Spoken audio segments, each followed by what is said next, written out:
There is a version of the world most people still carry in their heads. America built the highways. Europe and Japan built the fast trains. The West built the technology. Everyone else waited. That version is wrong. It just took a while for the evidence to arrive.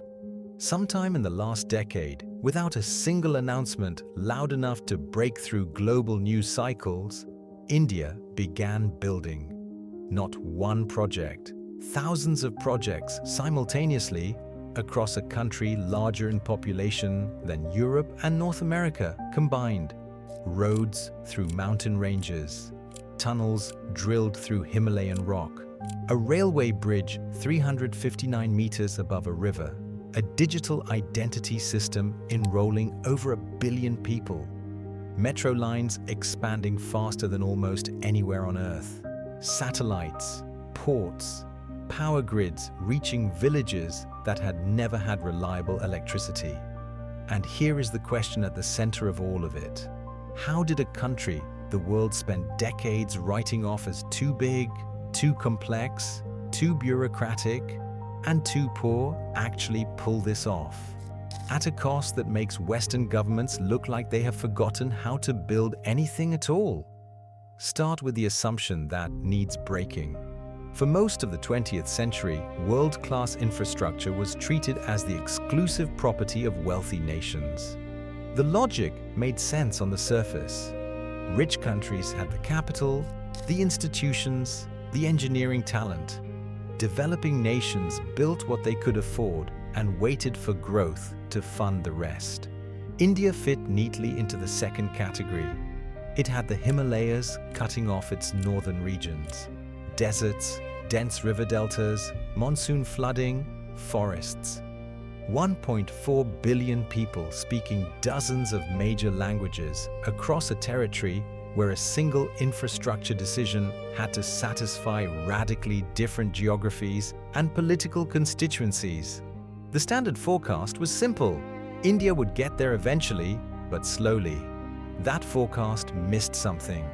India made a strategic choice around the turn of the 2000s that most countries never make. It decided to build while the problems were still unsolved, not to wait for perfect preconditions, not to resolve every land dispute, complete every environmental review, and secure every political agreement before breaking ground, to build and fix what broke along the way. This sounds obvious. It is not. It is the opposite of how wealthy democracies now approach large infrastructure, and the gap in outcomes is becoming impossible to ignore. Consider Britain.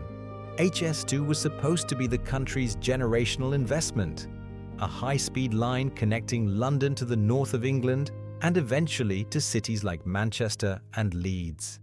It took years of planning, years of legal challenges, years of cost revisions. Then, in 2023, the government cancelled the northern sections entirely. The Birmingham to Manchester leg was scrapped. What remained was a truncated line from London to Birmingham, representing a fraction of the original vision, at a cost that had ballooned from an initial estimate of around £33 billion to figures exceeding £100 billion, depending on how you account for sunk costs and scope changes. A project sold to the public as a national transformation became a case study in how not to deliver infrastructure. California's high-speed rail tells the same story with different geography. Voters approved it in 2008 with a ballot measure that projected costs of roughly $33 billion for a system connecting San Francisco to Los Angeles. Construction began in the Central Valley. Costs rose, then rose again. By the early 2020s, the California High-Speed Rail Authority's own business plans were projecting total costs exceeding $100 billion for the full system. And a scaled-back initial operating segment connecting Merced to Bakersfield had no firm completion date. California, home to the fifth largest economy on Earth by some measures, cannot build a train on budget or on time. India, meanwhile, drilled tunnels through the Himalayas, built the world's highest railway bridge. expanded metro systems in cities that Western analysts had written off as too chaotic to modernize. The contrast is not a coincidence. It reflects something structural. In the West, infrastructure became a legal and political event before it became an engineering one. Environmental studies, public consultations, procurement cycles, legal challenges, redesigns. Each step exists for legitimate reasons. Environmental review protects ecosystems. Public consultation gives affected communities a voice. Procurement rules are meant to prevent corruption. None of these things are wrong in isolation, but stacked together, they have turned large infrastructure from an engineering problem into an administrative endurance test. Costs compound before a shovel touches the ground. Political will erodes long before the project completes. By the time construction actually begins, the original coalition of support has often fractured. Budgets have been revised beyond recognition, and the public has grown skeptical that delivery will ever come. India did not solve this perfectly. There are delays in India, cost overruns in India, projects that ran far longer than announced. The Mumbai-Ahmedabad high-speed rail corridor, India's first bullet train project, was originally projected to open around 2023 and is now expected to see partial operations considerably later than that. Land acquisition disputes, contractor issues, and the disruption caused by the pandemic all contributed to slippage.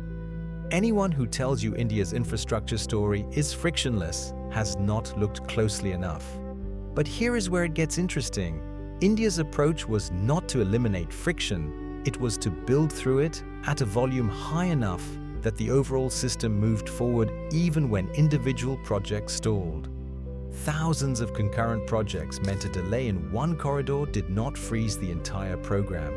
The highway network kept expanding, the digital systems kept enrolling users, the tunnels kept getting drilled. Simultaneity created momentum that no single bottleneck could stop. When one project hit a wall, the resources and political attention could shift to the 50 others that were moving. The system was too large and too distributed to be paralyzed by any single failure point. And the cost question matters more than almost anything else in this story.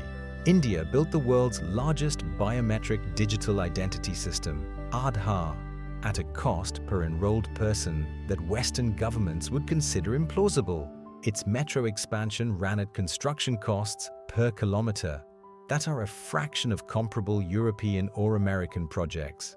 The Chenab Railway Bridge, an engineering feat with no direct equivalent anywhere on Earth at the time of its completion, was built as part of the Udhampur-Srinagar-Baramulla Rail Link project, a corridor that had been under development for decades through some of the most challenging terrain on the planet. The cost of that entire rail link, while substantial by Indian standards, would not have funded the planning and legal phase of a comparable infrastructure project in Britain or the United States. This is not simply a story about cheap labor, though labor costs are part of it. India built with long-term national plans that locked in direction across political cycles. The National Infrastructure Pipeline, launched in 2019, projected over 100 trillion rupees in infrastructure investment across thousands of projects through 2025, providing a framework that survived changes in political emphasis and economic conditions. India used digital monitoring systems to track project progress in real time, reducing the administrative fog that causes delays to compound invisibly. It coordinated between central and state governments fast enough to keep execution moving. And it treated each project not as an isolated political promise, but as a component of an integrated national system. A road in Rajasthan connects to a freight corridor in Gujarat, connects to a port, connecting to a trade route reaching Central Asia. That systems thinking is what separates what India built from a collection of impressive individual projects. A highway is a highway, but a highway that links a farming district to a national freight network, cutting the time a farmer's produce takes to reach a city market from 2 days to 6 hours, is a change in economic geography. Multiply that change across enough roads, bridges, and digital connections, and the effect is not linear. It compounds. Farmers earn more because spoilage drops. Manufacturers locate facilities closer to supply chains that now actually function. Cities that were too remote to attract investment become viable. Each piece of infrastructure does not just serve its immediate purpose. It raises the return on every other piece of infrastructure connected to it. The Zojila Pass in Jammu and Kashmir sits above 3,500 meters. For roughly 6 months every winter, snow closes it entirely, cutting Ladakh off from the rest of the country. Supply convoys cannot move. Medical evacuations become desperate operations. The strategic implications for a region bordering both Pakistan and China are not subtle. India had known about this problem for decades. A tunnel was technically understood as the solution. What took time was the combination of financing, engineering contracts, political coordination, and sheer will to start drilling and keep drilling through rock that did not cooperate.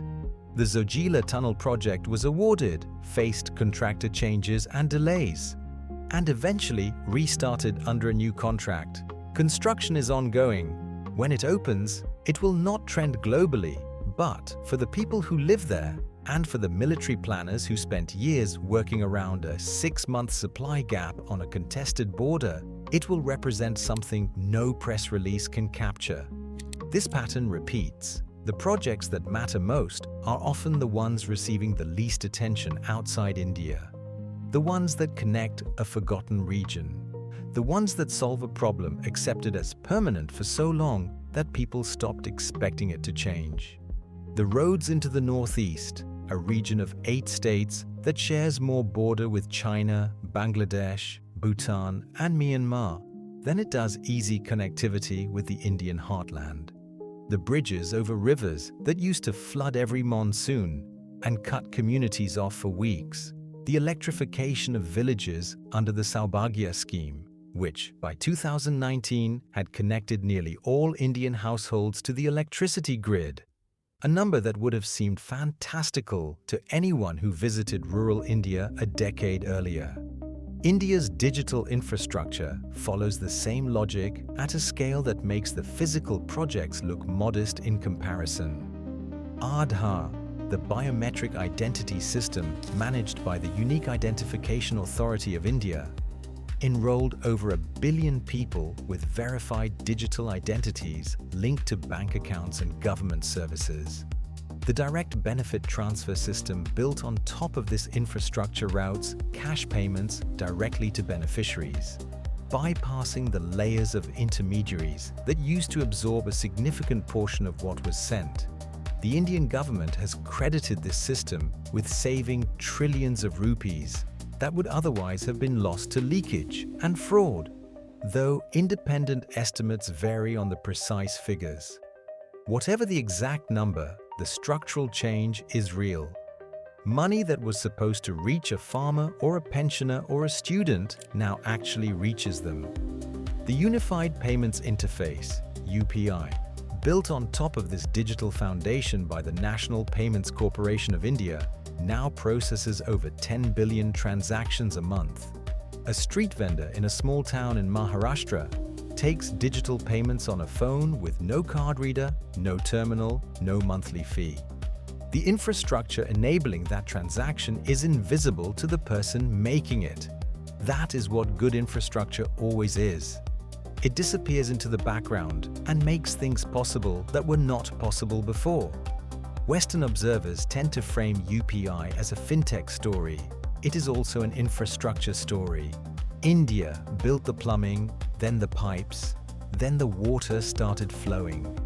The cost of building that digital infrastructure, relative to what a Western government would have spent procuring a comparable system through standard government IT contracting, is not a small difference. Western government IT projects have a well-documented history of cost overruns, failed rollouts, and systems that are obsolete before they launch. India's digital public infrastructure was built with a different philosophy. prioritizing open architecture, interoperability, and low-cost access. And the results reflect that. Now pull back to the widest frame. The 21st century has a development problem nobody has cleanly solved. Countries that need infrastructure most are the ones that can least afford Western-style project delivery. And Western-style delivery is getting more expensive, not less. The structural forces driving that cost, the legal frameworks, the procurement rules, the political economy of large public contracts are not reversing. They are entrenching. The average cost of building urban rail in the United States is among the highest in the world. A fact that researchers at the Transit Costs Project at New York University have documented extensively. American cities pay more per kilometer for subway construction than almost any comparable city anywhere on Earth. And the gap is not explained by wages or geology or safety standards alone. It is explained by institutional choices that have accumulated over decades, and that no single political actor has the power or incentive to reverse. What India offers, imperfectly and incompletely, is a different answer. Not by waiting until it is rich enough to build the Western way, by building now at the cost it can actually afford, with the institutions it actually has, while improving those institutions in the process. The Chenab Bridge did not get built because India suddenly had unlimited capital. It got built because India decided the railway corridor connecting Kashmir to the national network would be completed regardless of how many times the rock moved, or the budget shifted, or the timeline extended. That decision, held over more than 2 decades of work on the broader Udhampur-Srinagar-Baramulla rail link, turned an engineering challenge of extraordinary difficulty into a structure that trains now cross above the clouds. The bridge itself, at 359 meters above the Chenab River, surpasses the height of the Eiffel Tower. It was designed to withstand earthquake forces and the extreme wind conditions of the Himalayan gorge it spans. The engineering involved was not borrowed from a simpler project and scaled up. It was developed for this specific place, this specific problem, that stubbornness, that refusal to let perfect be the enemy of built, is the part of the Indian development model that does not get enough credit. It is not glamorous. It does not make for a clean case study, but it is the variable that separates countries that announce infrastructure from countries that deliver it. The work that remains is enormous. Urban rail networks need to expand faster than the cities growing around them. India's freight rail system still runs at average speeds that constrain how competitive Indian manufacturing can be, a problem the dedicated Freight Corridor project is designed to address by separating freight from passenger traffic on key routes. The northeastern states, for all the investment now flowing in, are still years behind the connectivity the rest of the country takes for granted. Rural road quality varies enormously. Water infrastructure in many regions remains inadequate. The ambition of what has been built makes the gaps more visible, not less. These are not reasons to discount what has been built. They are reasons to understand that what has already happened is not the story. It is the beginning of the story. A country of 1.4 billion people, sitting at the intersection of the Indian Ocean's most important trade routes, with a young population and an accelerating industrial base, is building the infrastructure that will define its economic ceiling for the next 50 years. The decisions being made now about which corridors to connect, which ports to deepen, which digital systems to extend are not infrastructure decisions in the narrow sense. They are decisions about what India will be capable of for the rest of this century. The West built its infrastructure in a different era, with different tools. Much of it is now aging, underfunded, and politically difficult to replace. The gap between what wealthy countries built in the 20th century and what they are capable of building in the 21st is one of the quiet crises of this moment. Visible in cancelled rail lines and crumbling bridges and broadband maps that belong to a different decade, the American Society of Civil Engineers has given United States infrastructure a C- grade in its most recent report card, citing deteriorating roads, aging water systems, and a backlog of deferred maintenance running into the trillions of dollars. These are not abstract problems. They are the accumulated cost of decades of underinvestment, made harder to fix with every year that passes. India is building in this century with this century's tools for a population that will still be growing when most Western countries are managing demographic decline. Britain cancelled its train. California cannot finish its. India built a bridge above the clouds, a digital system that enrolled 1 billion people, and one of the largest highway construction drives in modern history. The old hierarchy of who gets to build the future is not holding